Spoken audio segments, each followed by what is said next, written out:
রাজ্য জুড়ে smart meter বসানোর সরকারি পরিকল্পনার বিরুদ্ধে এবার জোরালো আন্দোলনে নামল ভারতের কমিউনিস্ট পার্টি, মার্ক্সবাদী, সিপিআইএম।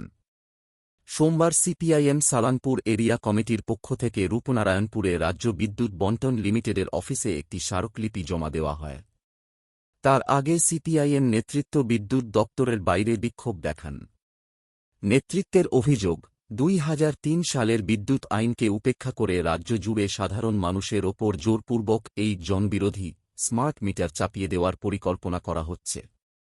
এর ফলে সাধারণ মধ্যবিত্ত, নিম্নবিত্ত ও খেটে খাওয়া মানুষ চরম সমস্যার সম্মুখীন হবেন। বিদ্যুৎ দপ্তরের স্টেশন সুপারিনটেন্ডেন্টের কাছে জমা দেওয়া হয়েছে।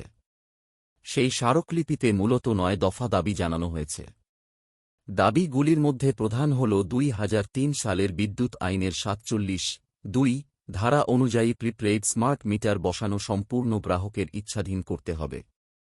গ্রাহকের অনুমতি ছাড়া জোর করে মিটার বসানো চলবে না। পোস্টপেইড মোডেও স্মার্ট মিটার বসানো যাবে না। পাশাপাশি শুধুমাত্র হোয়াটসঅ্যাপ বা ইমেইলের মাধ্যমে বিদ্যুৎ বিল পাঠানোর প্রক্রিয়া বন্ধ করতে হবে। স্মার্ট মিটার বসানোর জন্য কোনো অতিরিক্ত মিটার রেন্ট বা সার্ভিস চার্জ নেওয়া চলবে না।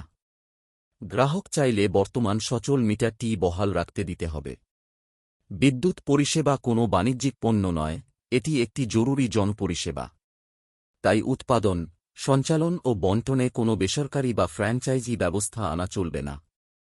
আরও দাবির মধ্যে রয়েছে, বিদ্যুতের দাম কমাতে হবে এবং প্রতি মাসে নির্দিষ্ট পরিমাণ বিনামূল্যে বিদ্যুৎ দিতে হবে। একই সঙ্গে সালানপুর ব্লকে বিদ্যুৎ রক্ষণাবেক্ষণ ব্যবস্থার উন্নতি ঘটিয়ে দ্রুত নৈশকালীন পরিষেবা বা নাইট সার্ভিস চালু করতে হবে। এদিন সিপিআইএমের পক্ষ থেকে দেবাশিস দে, মনোজ দত্ত, প্রদীপ দত্ত, সুব্রত চট্টোপাধ্যায় ও তপসী চৌধুরী এই স্মারকলিপিটি রূপনারায়ণপুর সিপিসির আধিকারিকের হাতে তুলে দেন।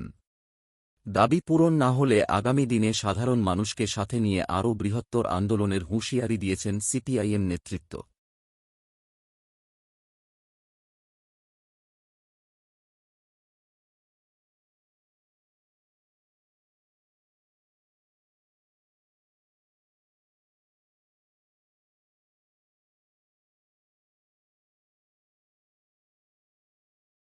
আপনারা এখানে কি জন্য জমায়েত হয়েছে? আমরা এখানে দীর্ঘদিন ধরেই আমরা প্রচার করেছি যে স্মার্ট মিটার, যেটা এই রাজ্যে ভাজপা সরকার আসার পরেই হকার উচ্ছেদের পর গরিব মানুষকে, গরিব ব্যবসাদারকে, ছোট দোকানদারকে উচ্ছেদ করে তাদের সর্বনাশ করার পর যে নতুন উচ্ছেদ সর্বনাশ প্রকল্প নিয়ে আসছে, সেটা হচ্ছে স্মার্ট মিটার।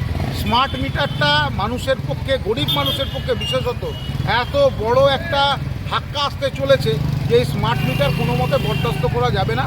এটা আমরা সিপিআইএম পার্টির পক্ষ থেকে রাজ্য স্তরে সিদ্ধান্ত হয়েছে এবং এই সিদ্ধান্তকে আমরা লিফলেট প্রচারে, মাইক প্রচারে, গ্রামে গঞ্জে, ধাওড়ায়, মহল্লায়, শহরে, পিচের রাস্তায়, কাদার রাস্তায়, সমস্ত জায়গায় আমরা প্রচার করেছি এবং করে আমরা সামান্য একটা অংশ নিয়ে আজকে এখানকার আধিকারিকের সময় নিয়ে আগে থেকে চিঠি দিয়ে আমরা এখানে বলতে এসেছিলাম যে এই চিঠি লেখা আছে যে স্মার্ট মিটার আমরা লাগাতে দেব না।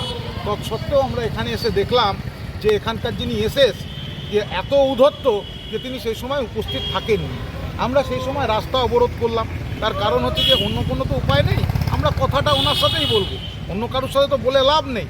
তো রাস্তা অবরোধ করায় স্বাভাবিকভাবে কিছুক্ষণ বাদে পুলিশ এলেন। পুলিশকে দিয়ে তাদেরকে ডাকিয়ে আনতে হলো। মানে এখানকার সালানপুরের পাবলিক প্রতিনিধি যারা সার্ভিস প্রোভাইডার, তাদের এই অবস্থা। সামান্য একটা ডেপুটেশন, সামান্য একটা কথা বলার জন্য তারা সঠিক সময় উপস্থিত থাকবেন না। কি যুক্তি না, তিনি ফিল্ডে ছিলেন। আরে আপনি এত ফিল্ডে থাকেন, তাহলে সালানপুরে সারাদিন কারেন্ট থাকে না কেন? আপনি এত ফিল্ড ওয়ার্ক করেন। তো যাই হোক, আমরা তার কাছে দিয়েছি। শুধু স্মার্ট মিটার নয়, এই অঞ্চলের আরও যে সমস্যা আছে, এখানে লোডের সমস্যা, এখানে কারেন্ট ইন্টারাপশানের সমস্যা থেকে শুরু করে এখানে ইলেকট্রিক অফিসের বাইরে পার্কিংয়ের সমস্যা, এখানে যে কেবেল, তার যে অসম্ভব বাজে কোয়ালিটির কেবেল এখানে দেওয়া হচ্ছে, সেই সমস্ত কিছু নিয়ে আমরা ডিটেলসে কথা বলেছি এবং ওনাকে জানিয়েছি এগুলো নিয়ে আপনি ব্যবস্থা নিতে শুরু করুন। একদিনে এই সমস্যার সমাধান হবে না, কিন্তু আমরা আপনার ইন্টেনশনটা দেখব, আপনার মানসিকতাটা দেখব, আপনার দৃষ্টিভঙ্গিটা দেখব। আপনার দৃষ্টিভঙ্গি যদি ভালো হয় আমরা সহযোগিতা করব। আপনার দৃষ্টিভঙ্গি যদি ভালো না হয়, আপনি যদি একটা পাথরের মতো আচরণ করেন, আপনি যদি নির্বিকার থাকেন, উদাসীন থাকেন, তাহলে আমাদের থেকে খারাপ কেউ হবে না। কারণ লাল ঝান্ডা মানুষের জন্য সবসময় রাস্তায় থাকবে। আমাদের থেকে খারাপ কেউ হবে না। উনি বলেছেন কাজ শুরু হবে, আমরা সেই বিশ্বাস রেখে স্মার্ট মিটারের বিরুদ্ধে প্রতিবাদ জানিয়ে যে কারুর ইচ্ছার বিরুদ্ধে কারুর বাড়ি স্মার্ট মিটার বসানো যাবে না, এইটুকু বলে আমরা আজকে আমাদের কাজ আমরা শেষ এই করেছি। অভিযোগে আপনারা কতটা আশাবাদী? আশাবাদী কি নিরাশাবাদীর কথা না, এটা যদি সরকার বুঝলেন ভালো। সরকার যদি বুঝলেন যে আমরা স্মার্ট মিটারটা বসানোর বিরোধিতা করছি এবং যাদের বাড়িতে যাদের অনুমতি নেই তাদের অনুমতি ব্যতীত স্মার্ট মিটার বসাতে দেবেন না, এই কথায় যদি ওনারা মানেন ভালো, না হলে আমরা রাস্তায় বুক পেতে স্মার্ট মিটার আটকাবো। কারণ এই স্মার্ট মিটার হচ্ছে গরিবের পকেট কেটে আম্বানি, আদানি, গোয়েঙ্কা, বাজাজ এই সমস্ত যে প্রাইভেট সংস্থাগুলো, এই সংস্থাগুলোর আঙুল ফুলে কলা গাছ করার একটা প্রকল্প। এই প্রকল্প আমরা সফল হতে দেব না। লোকে বিজনেস করুক, ব্যবসা করুক, নর্মাল পথে টাকা কামাক। এই মানুষকে মেরে টাকা কামানোর পদ্ধতিতে আমরা মানুষকে এই বিপদে ফেলতে দিতে রাজি। আপনার নাম পরিচয়? আমার নাম আবির ঘোষ, আমি সিপিআইএম কর্মী। ঠিক আছে।